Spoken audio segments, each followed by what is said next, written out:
பாரதி கண்ணம்மாவும் துளசியும் ஒரு அனாதை ஆசிரமத்துக்குள்ள போறத பார்க்குறாரு. இது வருணோட பொண்டாட்டியாச்சே, அவ கூட எதுக்கு கண்ணம்மா போறா அப்படின்னு சொல்லி யோசிக்கிறாரு. ஆமாங்க, துளசி தான் வருணோட மனைவி. அது நமக்கு ஃபியூச்சர் எபிசோட்ல காமிப்பாங்க. அங்க ஆர்ஃபனேஜ் இன்சார்ஜ் கிட்டக்க துளசி சொல்றாங்க, நான் ஒரு குழந்தைய தத்தெடுக்கிறதுக்காக வந்திருக்கேன் அப்படின்னு சொல்லி சொல்றாங்க. பாரதியும் துளசி பேசிட்டு இருக்கிறத நின்று கேட்டுட்டு இருக்கிறாரு.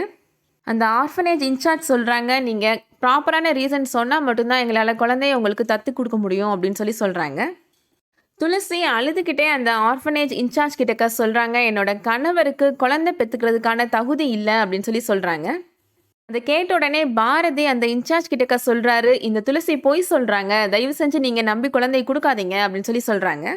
நான் எதுக்காக பொய் சொல்ல போறேன் அப்படின்னு சொல்லி துளசி சொல்றாங்க, உன்னோட கணவனுக்கு குழந்தை பிறக்காதுன்னு பச்சையா பொய் சொல்லிட்டு இருக்கிற, அதுக்கான சாட்சி தான் இங்கேயே இருக்குதே அப்படின்னு சொல்லி கண்ணம்மாவை பார்க்குறாரு. கண்ணம்மா கோபப்பட்டு அந்த இடத்த விட்டு போயிடுறாங்க. இப்போ துளசி பாரதி கிட்டக்க பேசுறாங்க. என் ஹஸ்பண்டுக்கு குழந்தை பிறக்காது அப்படின்னு பொய் சொல்ல வேண்டிய அவசியம் எனக்கு என்ன இருக்கு அப்படின்னு துளசி கேட்குறாங்க.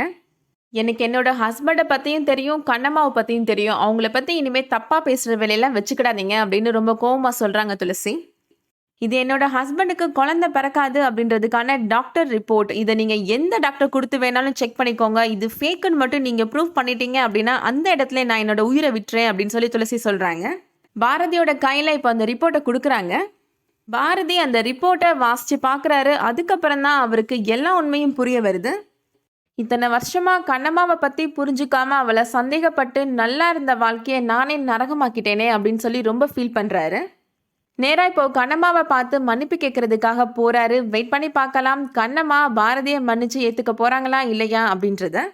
இந்த வீடியோ உங்களுக்கு பிடிச்சிருந்துச்சுன்னா லைக் பண்ணிக்கோங்க. அடுத்தடுத்த சீரியல் அப்டேட்ஸ் வேணும்னா நம்ம சேனலுக்கு சப்ஸ்கிரைப் பண்ணிக்கோங்க. தேங்க்யூ.